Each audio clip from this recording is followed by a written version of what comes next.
That was nice and easy. Why don't we do the same thing with our logic to deleting the tours? And obviously, this would have to do with our X button here. However, the main logic is going to be within the tour list, since we're going to be deleting the tours from the tour list. However, as we're clicking here, the method is going to be passed down to a tour, and then we're going to use that method and remove it from the tour. At this point, I'm going to leave both of them open, the tour.js, as well as remember for the tour list, this was the index, because we're going to flip back a little bit back and forth. Okay. So within the tour list, we had the method that we passed it down, remove tour.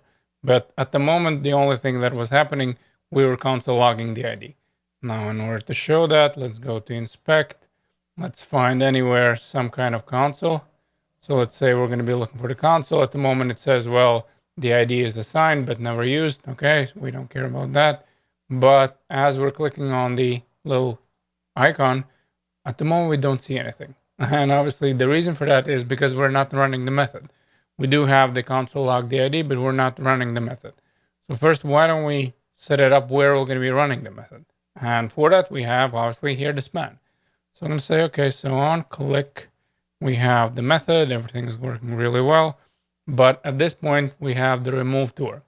And remove tour is going to be looking for the ID. So I'm going to have to pass it as an argument. We do have the ID. Everything is really well. But we also remember that we couldn't just pass remove tour with an ID because that way we're running right away the method. So again, in this case, we're going to set up the arrow function and then we're going to run remove tour as well as we're going to pass our ID argument. Let me again save it. And now this is saying, well, redundant all attribute because we're passing the image. So let's see again where we have it. That was probably tour.js line 19. So it's right over here. So why don't we change this? Let's say city tour, tour of the city, or whatever you would like to call this city tour. I think that should do it. And then we're going to fix up our warning. Okay. As we're moving along, why don't we test it out? As I click it, this is going to be number 1. Then obviously this would be ID number 2. Then I'm going to be looking for 3 and 4 and so on and so forth. Okay. We have at least access to the ID. Why don't we set up the logic where we're removing the actual tour that matches that ID? I have the tours in my state. And for each and every tour, I'm obviously having the ID. And I don't think there's no better way than to actually writing that. So let's say that we're going to say, first, we're going to be looking for the tours. So all the tools I would like to destructure from the state. Again, this would be one of the ways how we can do it. You can obviously just run this dot state tours, but since I would again like to show you that there's multiple ways how we can do that, let's say this dot state. So we're going to be looking for the tours in the state. Then we're going to set up some kind of variable. And in this case, I'm going to be calling this sorted tours, and this would be equal to the tours filter. So we're running the filter method. And again, we're passing the callback function. And in this case, I'm going to say for each and every tour, check whether the ID matches the ID that we're passing in.